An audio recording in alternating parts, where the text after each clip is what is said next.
Good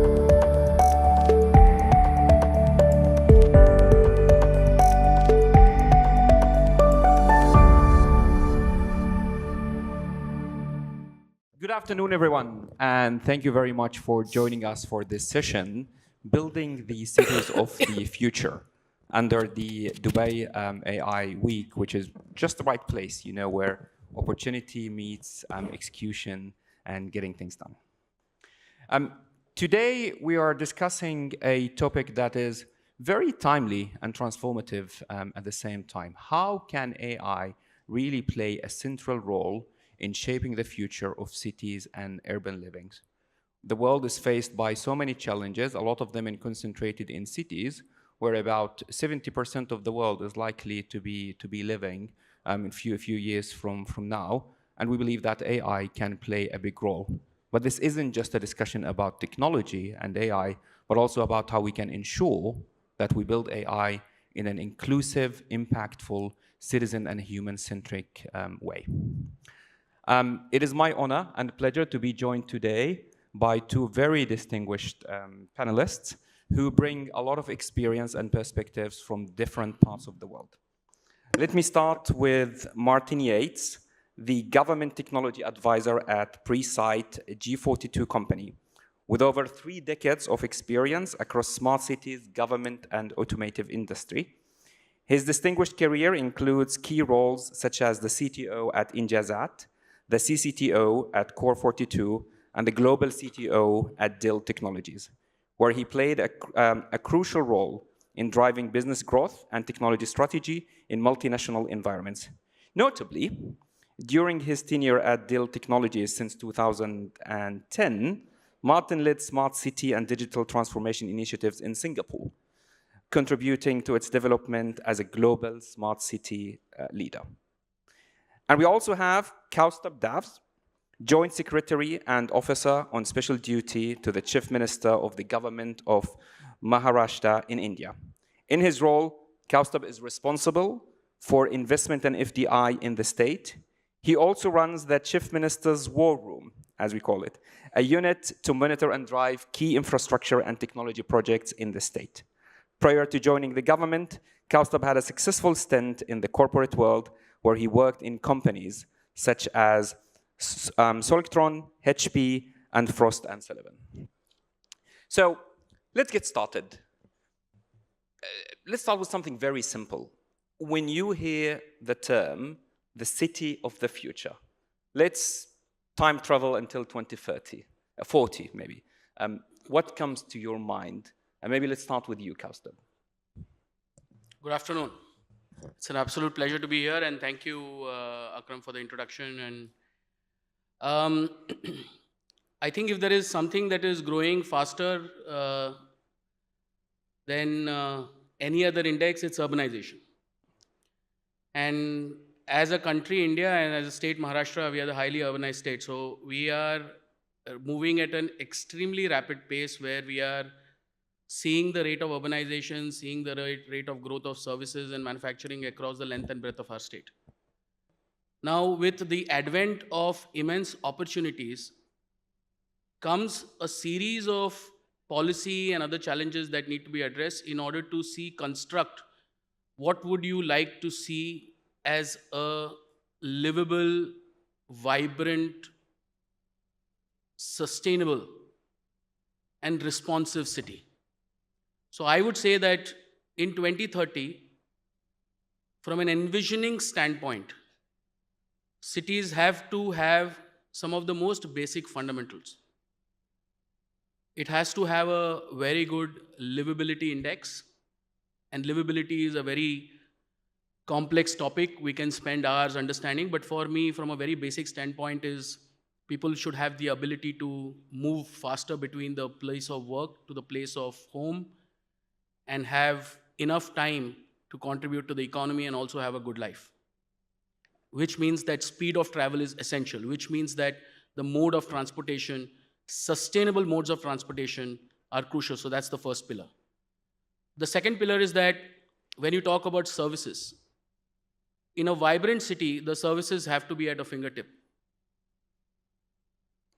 The conventional way of governance cannot exist when you're defining the city of the future.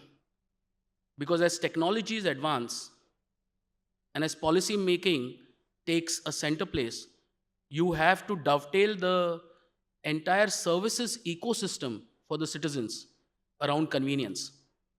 So it should be available real time, on the spot, on your mobile, in the comfort of your house, and governments needs to be faceless. So second is the services pillar. And the third and the most crucial one, which I believe is very true for every society, including ours, is the fundamental principle of inclusivity. I think we continue to work on this principle with an approach that it has to be a tick mark. I think it has to be a little bit more than that. In the fundamental framework of your constitution, or if in the way that you conduct yourself, you have to realize that an unequal social equity at some point in time will not help you achieve the necessary objective, because you are over-reliant on a certain group of people to deliver the goods to the state and to the economy. So making everybody grow together, because as a state government, we don't believe that life is a triangle, it's a trapezium, and there is room for everybody at the top. So you need to believe in this fundamental philosophy that you need to get everybody going together. Their growth rates will be different, their starting points will be different, but eventually the path is the same, and it's a sum game, so it adds. So I feel these are the three fundamental things, and obviously then there are several items or several projects or several initiatives within each of those which will bring in a lot of technology. So a technology enabled, with a high livability index, with a very responsive government, which drives on social equity, I believe should be the city in 2030. I like that. I like that, you're saying technology is the enabler, is not the end game. Martin, what about you? You spent so many years in Singapore, a leading city when it comes to building and shaping the future, and now part of a very ambitious city, Abu Dhabi, and driving it as part of G42 and Presight. What does the city of the future mean to you? Okay, yeah, so good afternoon, everyone, and thank you for that great introduction. It reminded me of how old I was. So when we think about, what the future, and you mentioned like 2030, well, 2030 is not that far away, right? So that means a lot of transformation will have to take place in the short term. But if you look to what a city of the 2030 looks like, 2035, it's going to be extremely high automation. As a citizen, all information will be at our fingertips. Mobility will be highly optimized. What I do want to say, and my real lessons learned, boots on the ground, is there will be countries like my country, which is Singapore, which advance very, very fast. It has good governance. The government is let's say, it's very compacted. The decision-making is fast, right? So if you have good incomes, if you have good revenues, a budget available, and you have that good governance that brings it all together, you can make things go really, really fast.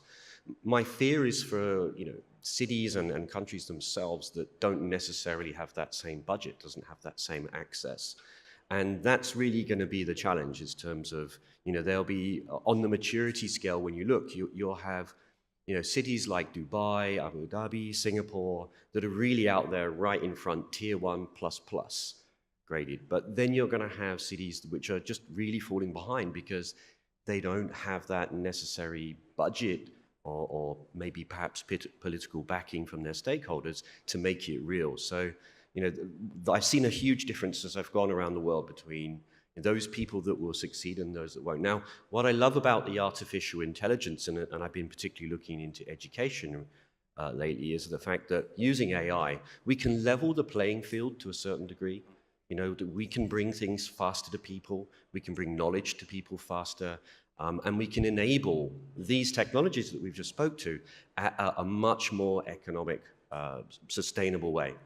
And that's really essential, So I love the technology, I love building, we can build everything, we can build the city of dreams, but without that necessary political backing, without that good governance, or that ability to change policies, and a lot of good luck as well with the kind of leaders that you have. It won't be possible. So making it real is a collaborative across all organizations. And as you mentioned, livable cities, right? When you can't breathe the air, you suddenly have a problem. It's not about being smart. It's like, I'd like to breathe fresh air. I don't want to have to wear a mask. And we know that many places in the world like that today are highly polluted. And the climate change is adding to that as well. So I have to allow for climate change effect on that city and that nation as well. So we will model that through artificial intelligence and digital twins. And so, yeah, I was asked a question about 15 years ago. Someone said to me, "This smart cities, Martin, is it a necessity or is it a luxury?" And 15 years ago, I was kind of thinking, yeah, well, it could be both. Very clear message now, right? It is no longer a luxury. It is an absolute necessity if you want to survive into the future. Fantastic. And when we say smart, we have to say AI. And as we are in the AI Week and the AI Festival, we should certainly talk about AI. And my next question is, Kaustubh, can you inspire us with how you use AI yourself, as a government official running a state, but also the government of the state, basically? How do you use AI in the way how you run the city? Sure, I'll be more than happy to share that. In fact, our state government was one of the very early movers when it came to AI application, AI deployment. I remember in 2018, we set up the first AI Center of Excellence with the Wadhwani Foundation and a university in Mumbai, which was inaugurated by the Honorable Prime Minister, Mr. Narendra Modi, in Mumbai. And the idea behind that was that we wanted to cultivate case studies or POCs around how we can deploy AI in agriculture, in healthcare, and everybody was trying to grapple with what this technology can help deliver. As a populous state, we are about 120 million people with a $516 billion economy. Data is humongously available. But we needed a way and a technique by which we can quickly look at it and draw conclusions and deploy correct interventions in right areas. So there are several implementations that we have done from 2018 till date. In fact, I remember during COVID, we did a deployment where we put sensors across most of the hospitals just to study patterns of coughing. And now, if somebody goes to a hospital and coughs in a certain way, we are able to say whether it's related to tuberculosis, related to COVID-related coughing, because at that point in time, the COVID the pandemonium was on, and it was a good tool for us to quickly isolate patients from non-COVID and COVID cases. Like these, that we have several cases. Like for example, right now in the Secretariat, we use a tool to summarize the whole 2,000, 3,000 pages file. And the AI tool summarizes the whole file and makes a recommendation to the Chief Minister whether what decision he should take, what are the implications of the decision that he can take, and so on. It's work in progress because the complexities of governance are huge, and the AI tool is going to take a little bit of time to kind of look at the various variables that are not mentioned within the scheme of things that he is exposed to or the algorithm is exposed to. So in terms of deployment, we are across the board in various sectors we are doing it. We are also developing a 300-acre AI innovation city near the new airport. We are building a new airport which can handle about 93 million passengers. It's starting next month. It's in Navi Mumbai, which is Mumbai, essentially close to Mumbai. And what we essentially will end up doing is that we will end up looking at this new city as a place as becoming a bedrock for AI innovation. And all the policies associated with encouraging entrepreneurs, with encouraging deployments, with encouraging center of excellences. We have tie-ups with Google, IBM, Microsoft, NVIDIA, various companies. We have 65% of our 120 million population less than 27 years of age. So we will end up becoming, or rather India will end up becoming the human resource for the world because we have a demographic dividend. And if we don't get the right skill sets done, so skilling within AI is a huge opportunity. And right from, there is already a process where right from K-12, AI curriculum is going to be introduced, at least the basic fundamentals of what this technology can do. When you come to agriculture and what Martin just mentioned about climate change, and we have a very robust agrarian economy. This is very crucial for us because by the grace of God, India as a country doesn't have a food problem, touch wood, because we have a very robust, we don't have to depend on any other country in the world when it comes to feeding our people. And that has happened because we have worked very hard in maintaining the right ecosystem for agriculture. But the vagaries of nature and climate change has put at risk most of the farming community. Yeah. So we're looking at various AI models to make sure that we are predicting the right crop in the right climatic conditions. So, I mean, across the length and breadth. So one thing is very, very clear, that the government is one step ahead of what you can imagine when it comes to AI deployments. Yeah. The government is trying to remove all the hurdles associated with entrepreneurs who are trying to develop models using AI. And I can be you can all be rest assured that Maharashtra and Mumbai will be the #1 state in the city when it comes to AI within the country. Impressive. Martin, what about you? You are certainly helping a lot in UAE with Presight and G42, but I'm sure also other parts of the world. But also, I'm sure you've also seen and been part of many inspiring use cases and implementations of AI in places like Singapore. We have spent a lot of time. Can you share more of that? Oh, okay, yeah, so you hit it right. There are just so many. Use cases in mobility. I think the biggest pain that I find common across the world is general mobility and transportation. So those people that hate traffic queues and wonder, why are my traffic lights, that road's clear, but I'm still having to wait at this traffic light. So much more adaptive signaling has been very significant. Use of computer vision technology to measure queues and understand, how long is that queue there? If I start to manage that traffic much further out of the city, if I can slow things down so that we don't all pile up into the center in one time, those are the kind of areas where artificial really makes a difference. And, definitely, when I'm going to different places, transportation mobility is, and I'm sure we see this with India as well, right, is right up there as a social need, and as both, of course, from a sustainability point of view, because clearly running engines is not good. Yes, we're moving to electric vehicles, but it's still going to take time. So that's the biggest use case, is being able to really reduce the congestion throughout traffic, and to a certain degree, great policies to get people out of their cars, a car light approach, which we've been doing in Singapore, for example, some very good examples there. But the examples go on, whether that's related to more effective waste management, whether that's better air quality, whether that's planning where I put my houses, my buildings, how do I consume my electricity? So, implementation of smart meters. Where is all the electricity going? Is there ways that we can reduce that consumption? And that has a net effect, of course, on the generation side. So again, it's all really important for that, that climate, net zero climate future that we discuss. So yeah, hundreds of examples, and every city tends to have some of their uniquenesses, but definitely transportation is definitely one of those, as well as smarter buildings and reduction of energies. Fantastic. Now, let me flip the discussion to the other side. As we push more AI, more smartness, more futuristic technologies into our city and our city citizens, how do we ensure that this doesn't become a dystopia? How do we ensure that the adoption of AI and new technologies in our cities doesn't outpace our ability as people to adapt to these technologies? There are lots of discussions. Are we going to lose our jobs? Are we going to be able to use that? Are we just pushing technology for the sake of technology?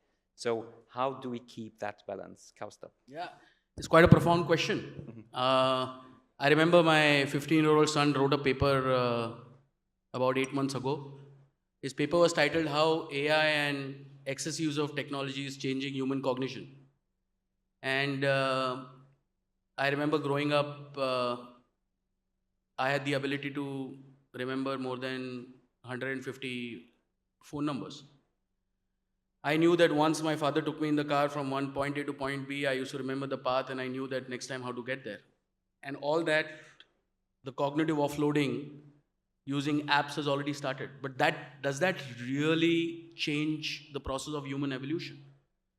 So it's a far-reaching impact.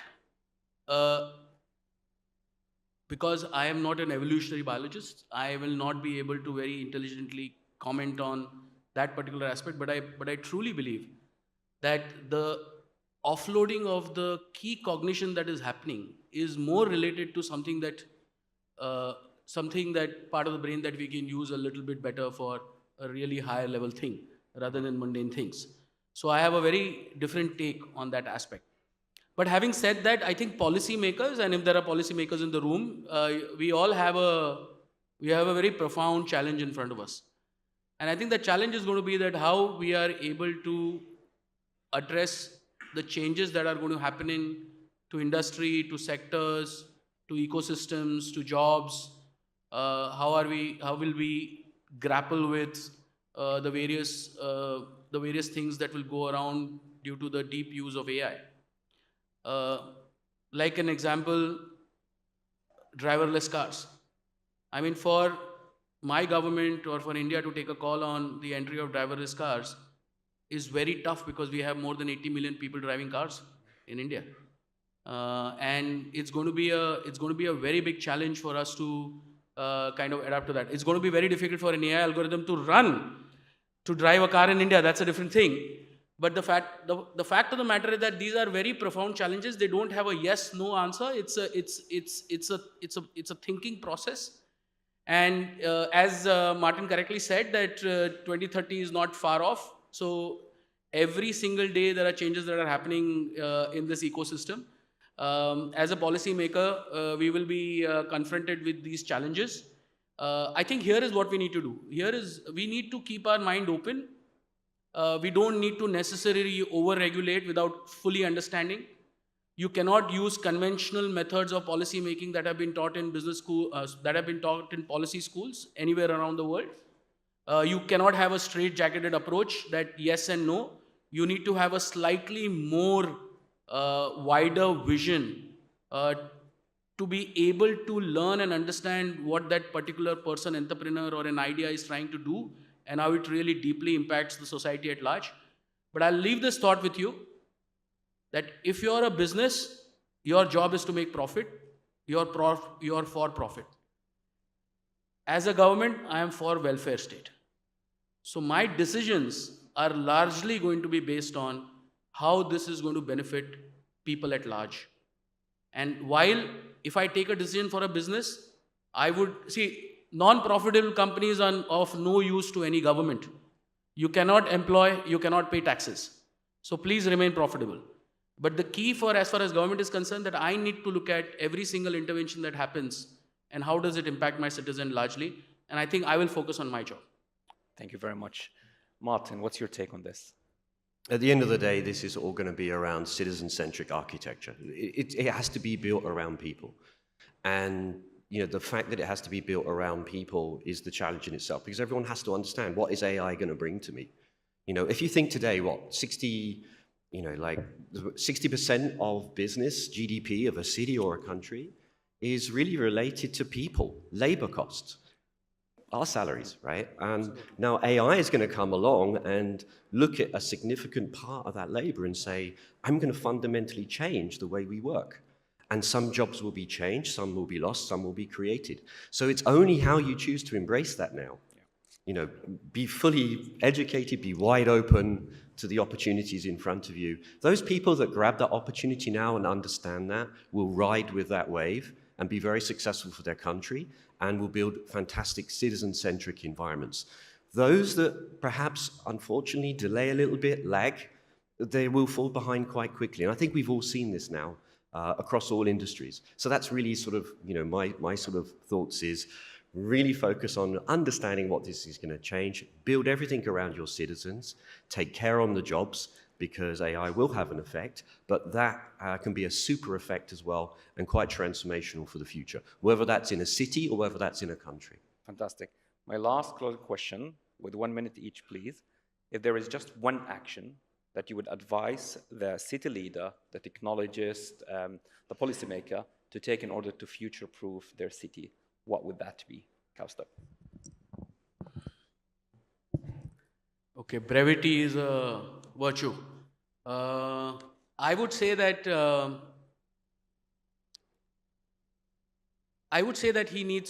city leader really needs to see how the future is unfolding.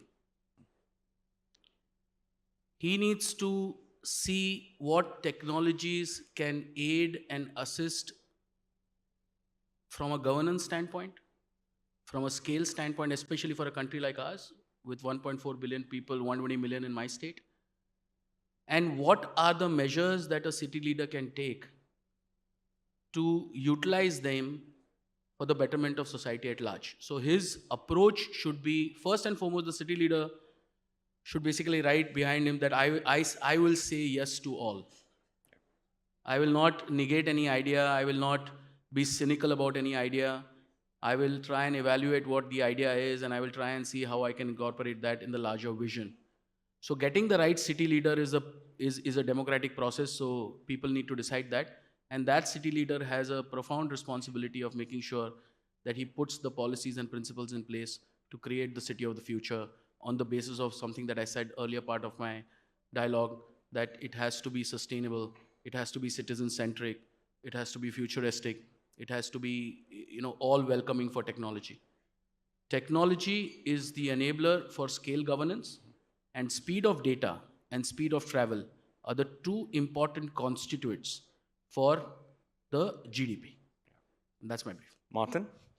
I think a leader should use AI as much as possible to get as many answers quickly out of the door. And at the end of the day, everything that we do in smart cities, in that transformation for people-centric architecture, is really about the people. 80% of my time will easily be spent on bringing perhaps 50 different agencies to get together and agree that we're going to share data. Because if you're not sharing data, and you have no good governance to do that, you can write smart cities as many times as you want on the top of a form. You'll never get there. Right? So sharing, collaboration, strong leadership, use AI as much as possible to accelerate as much as that progress. Fantastic. Ladies and gentlemen, please join me in thanking Kaustubh and Martin for the inspiring discussion. Thank you very much.